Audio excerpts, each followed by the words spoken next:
Bueno, buen día para todos. Nuevamente en otro contenido con el ingeniero Pico. Nos están gustando los contenidos que están saliendo. Creo que está saliendo mucho valor, mucho contenido de calidad y espero que ustedes también lo estén disfrutando.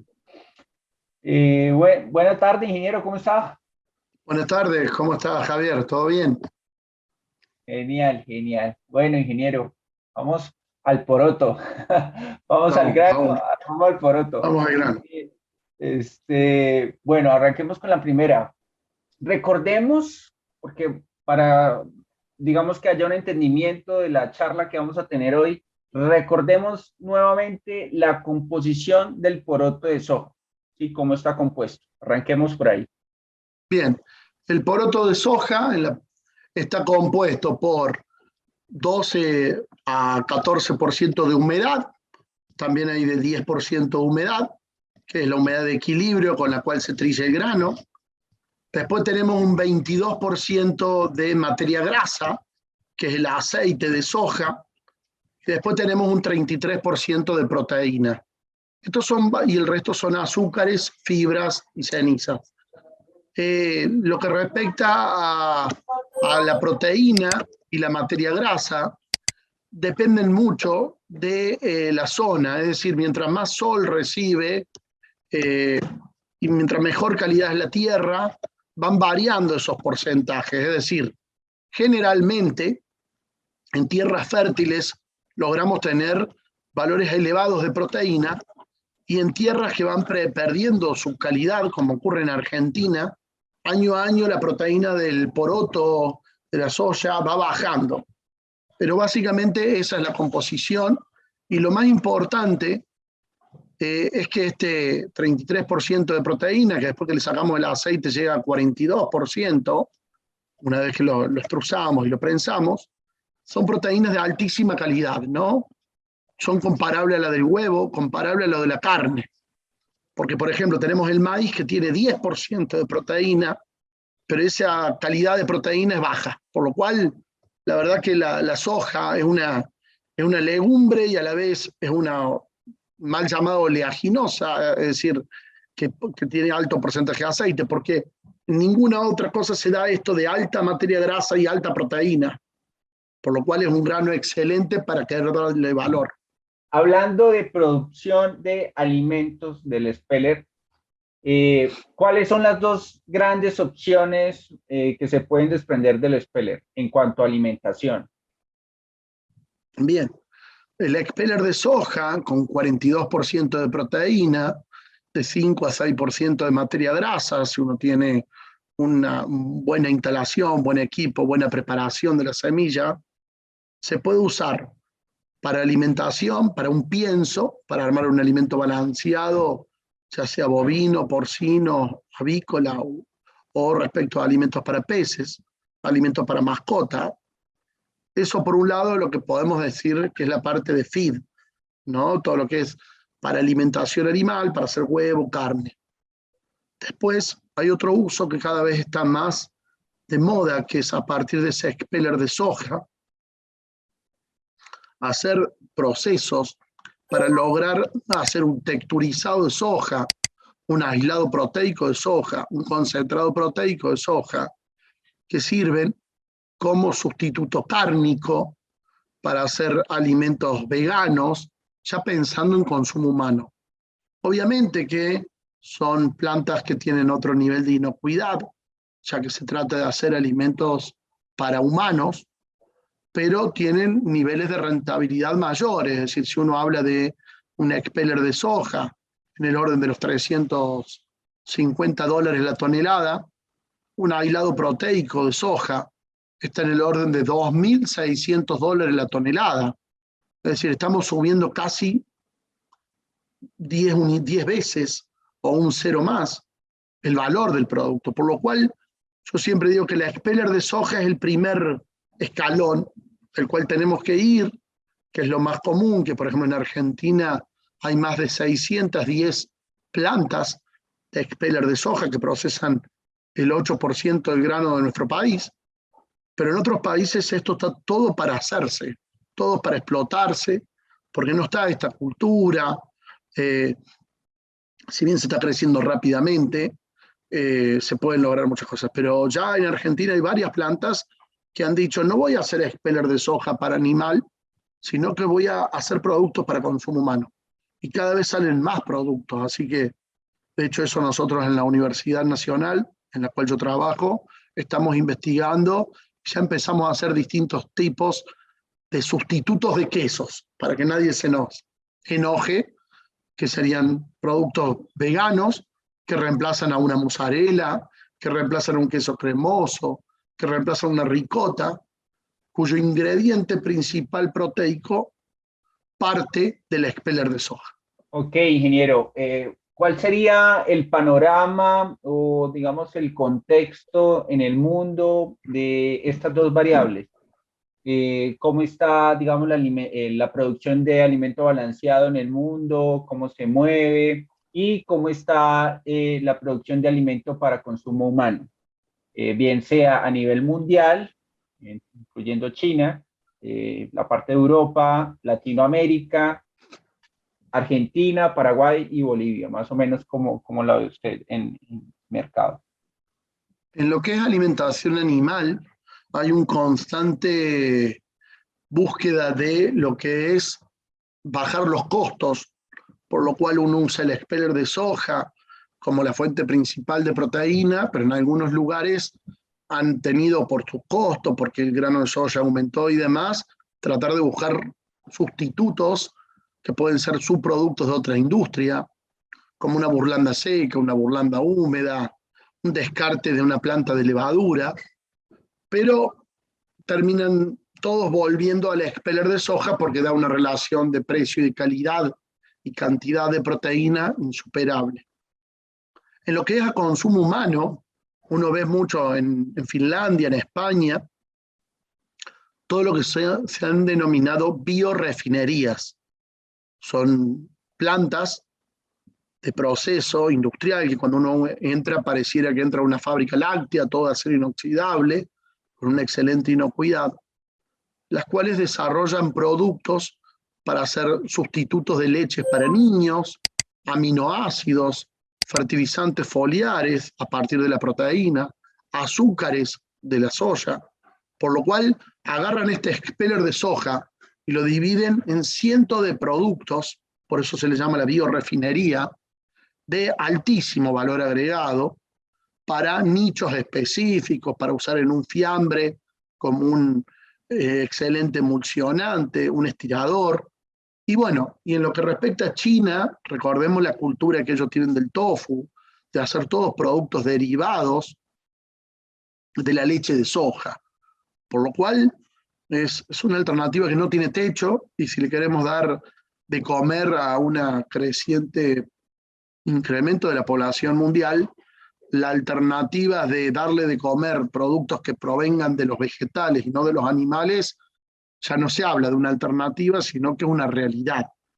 De hecho, cuando yo doy charlas en distintos lugares, la gente se asombra porque cree que esto lo vamos a comer en el futuro y no se dan cuenta de que la mayoría de los alimentos que tienen en su casa tienen algún porcentaje de estas cosas. Muy interesante. Sí, a veces como que lo vemos muy a futuro, pero sí, sin duda la alimentación va a convertirse o librarse un poco del origen animal. Ingeniero, ¿es posible trabajar a dos manos? ¿Trabajar en una planta para producción de alimento balanceado para animales y para consumo humano? ¿Es posible o es mejor enfocarse en un solo camino? ¿Cómo lo ve usted? La mayoría de las plantas han comenzado primero haciendo para consumo animal, ¿no? Que es el negocio de volumen, el negocio que es más simple, donde hay una aceitera en cada pueblo, y algunos otros que ya tenían un nicho o profesionales en la familia dijeron quiero hacer algo distinto y se concentraron, porque como son negocios de nicho, al principio lo que hay que desarrollar es a quién le voy a vender. Y hay una serie de normativas, por lo cual son dos caminos a priori diferentes, porque el nivel de las instalaciones así lo demandan. Por ejemplo, uno en la expeller de soja en algunas plantas se coloca sobre un piso de hormigón En cambio, el speller de soja, que va a ser luego utilizado para hacer una soja texturizada, que es la que reemplaza la carne en una empanada, está en silo con determinadas condiciones. Y depende mucho de los mercados. Si uno piensa en Europa, la soja no puede ser modificada genéticamente, o resistencia RR, que se le denomina. En cambio, en países sudamericanos y demás, esa división todavía no está. Por lo cual, sí hay una diferencia, sobre todo en el concepto y en el perfil del industrial. En un caso, uno hace alimento o aditivos para industria, que tienen que tener normas de calidad, como la ISO 9001, la FSC 22000, la BRC, HACCP, instalar un sistema de POEs, de POE, que te permitan una estabilidad de producto y le dé una seguridad alimentaria al cliente. En cambio, en el otro caso, que no es para minimizarlo, pero tratándose de alimentos balanceados para consumo animal, uno no puede tener todos esos costos porque no lo puede trasladar luego al producto terminado, por lo cual son dos concepciones diferentes. Bueno, ingeniero, hablemos específicamente de los productos de consumo humano. ¿Cuáles podrían ser los tradicionales? ¿A cuáles se puede entrar? ¿O cuáles son los innovadores? Por lo menos esos que usted comenta que vienen trabajando en la universidad. Bueno, muy interesante la pregunta y bueno, podríamos estar todo el día hablando porque sin lugar a duda la cantidad de productos que cada vez se desarrollan son productos a medida para cada cliente. Pero algo muy simple y que lo que vamos haciendo en alguna de las plantas que hoy hacen expeller de soja es pasar a hacer un texturizado de soja. ¿Qué es un texturizado de soja? Es un producto que tiene la posibilidad de absorber mucha cantidad de agua, que tiene una calidad nutricional similar a la de la carne, que además tiene los mismos componentes en cuanto a la calidad de las proteínas que la carne o que el huevo, por lo cual se usan para estirar, por ejemplo, hamburguesas. El texturizado de soja es el primer producto, el más simple para hacer. Ya hay que pensar en vapor, en caldera. Ya hablamos de un nivel de inversión que prácticamente duplica la producción anterior. Pero bueno, es vender producto al triple de precio con no tantas operaciones unitarias. Hoy en día en Argentina, el 10% de una hamburguesa, el 15% de una empanada es con texturizado de soja. Además le da cualidades al producto que, como no tiene gusto, absorbe el gusto de la mezcla. Y tiene una excelente consistencia y funcionalidad en la tecnología de los alimentos. Ese es el producto base. En cuanto a los productos de mayor valor que estamos haciendo y demás, podríamos decir los aislados proteicos, que ya logramos 90% de proteína, que es separar un poco yo ya separé la cáscara y el aceite en la planta de extrusado y prensado de soja, y luego, por medio de un aislado, separo la proteína de las azúcares. Esas proteínas quedan en un porcentaje de hasta el 90%, a eso se le denominan aislados proteicos de soja. Ese aislado proteico de soja tiene la misma calidad nutricional que la proteína del huevo. Es decir, aún nutricionalmente es mejor que la carne de res, de pollo, de cerdo. Para que vean a lo que se logra, ¿no? Por eso esto de consumir soja como carne no es una idea, sino una realidad y por donde uno lo mire hay ciertas ventajas, ¿no? Ni que hablar de la parte ambiental. Hacer 1 kilo de carne bovina involucra la misma energía que sembrar 1 hectárea de soja. Cuando uno quiere pasar la proteína vegetal por la animal, el grado de eficiencia es del 2%, es decir, solo el 2% de la proteína que estaba presente en un vegetal termina estando presente en un bife que uno come, por lo cual comerían 50 personas más, ¿no? Para entender un poco la importancia que tiene esto de los aislados proteicos.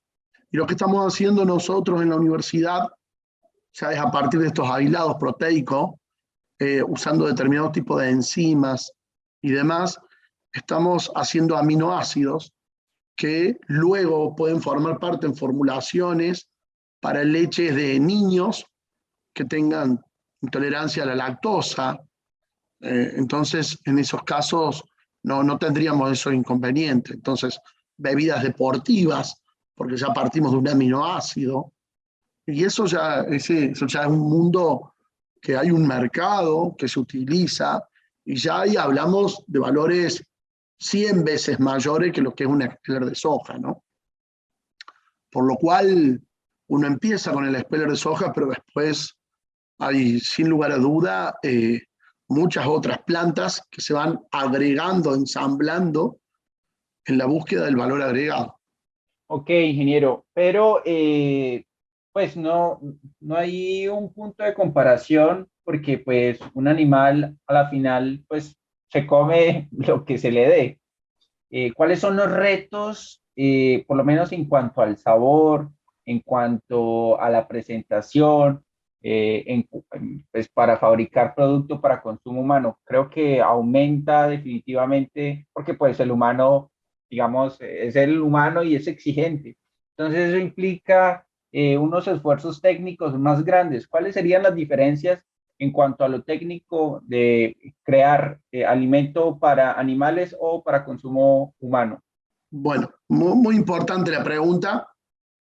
Hay una diferencia importante desde el punto de vista de cómo estamos socialmente educados, por lo cual creo que lo importante, la primera parte es la que yo estoy proponiendo ahora, ¿no? La de informar a la gente, informar que cuánta agua se consume, cuántos recursos se consume, cuántas personas más podrían comer del mismo alimento. Eso es importante, porque hay mucho rechazo, pero porque no se sabe esta información. Cuando uno empieza a poner esta información en la balanza, uno le empieza a dar oportunidades.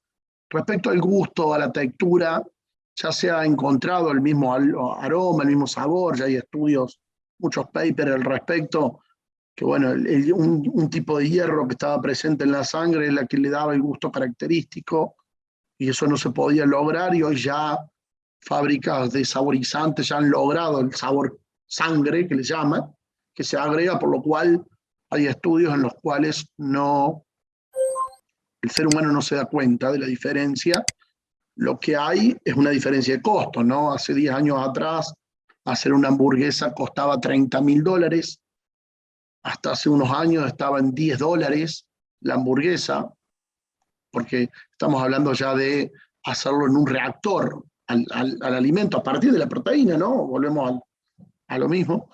Y ya ahora ya empieza a haber productos, de hecho hay cadenas de comida rápida que ya lo han logrado, empresas muy importantes que cotizan en bolsa que lo han logrado. Por lo cual, solamente es cuestión de tiempo. En esto no hay, es imposible detener esta corriente y tiene un montón de ventajas que cada vez se demuestran más. Obviamente afecta a intereses, ¿no? Por todos lados, por lo cual va a haber una resistencia, pero es la misma resistencia de la cual se habló de los biocombustibles, ¿no? Donde, bueno, hay ciertas empresas grandes las cuales se tocan intereses y esto hace que la rapidez o la evolución propia sea menor que la que debería ser, pero a lo largo del tiempo es inevitable que se va hacia esto, sobre todo con indicadores como los que acabo de decir, que son a la luz claramente demuestran una gran diferencia. No obstante, nosotros lo que planteamos con estas plantas productoras es no llegar a la hamburguesa, sino, por ejemplo, a llegar a aditivos, que uno los pone después en bolsas de 25 kilogramos y demás, y se lo vende a la fábrica de hamburguesas como un aditivo. Es decir, la etapa que uno plantea en las producciones, en los procesos de valor agregados, es la inmediatamente anterior, ¿no? Ya que la última etapa lleva una etapa de marketing, que bueno, solamente algunas empresas que tienen sus canales de distribución lo pueden lograr. Entonces, también hay que ser realista hasta dónde puede llegar uno. Bueno, en cuanto a su academia, su experiencia, ¿En dónde está la oportunidad a corto y largo plazo? Bien sea en el camino que, digamos, sea más práctico o que dé mejor rendimiento en cuanto a finanzas de un negocio, pues como tal. Donde, a manera muy personal suya, que uno le pregunta, ingeniero, tengo mi planta de Speller, ya, digamos, está organizada, ¿por dónde me meto? ¿Para dónde me voy? ¿Qué hago? ¿Cuál sería su asesoría? ¿Cuáles serían sus pautas generales?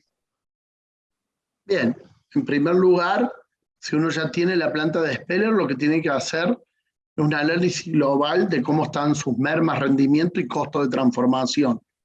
Eso a uno le da una tranquilidad de poder lograr indicadores que hacen que el negocio sea estable.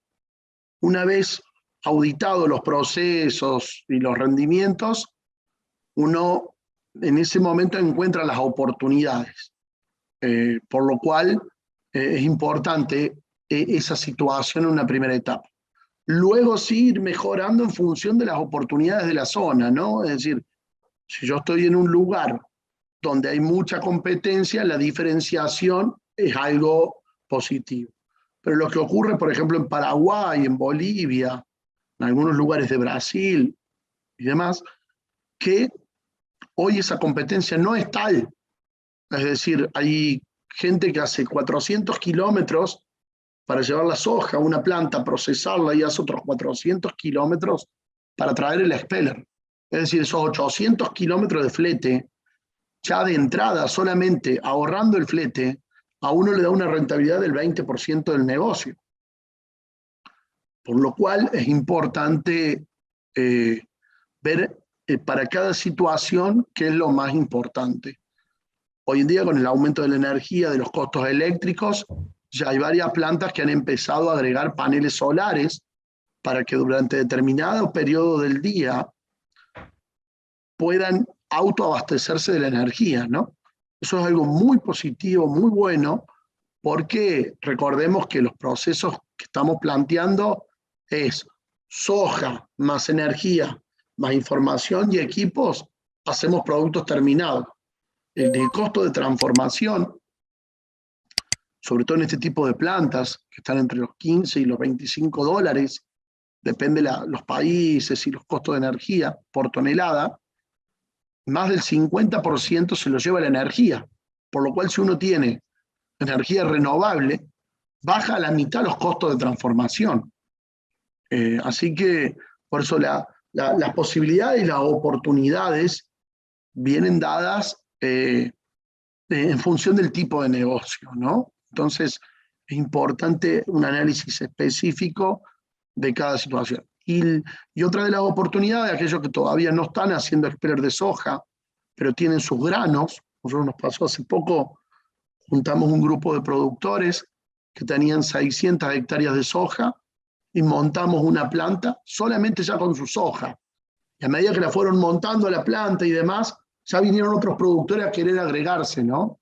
Porque ellos estaban pagando muchos fletes o tenían que estar comprando el alimento afuera. Y bueno, es algo que lo difícil es el primero, el que empieza.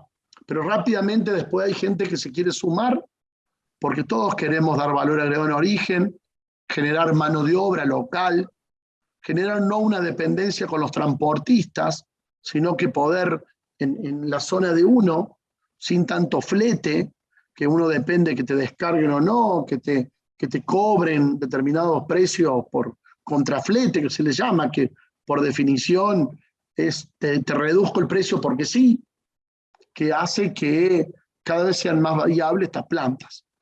Y ya hay productores que a partir de 500 kilogramos por hora, una planta pequeña, ya han empezado a producir y con paneles solares. Y empiezan así, con un turno, hasta que traen la energía eléctrica y ya después ponen más de un turno.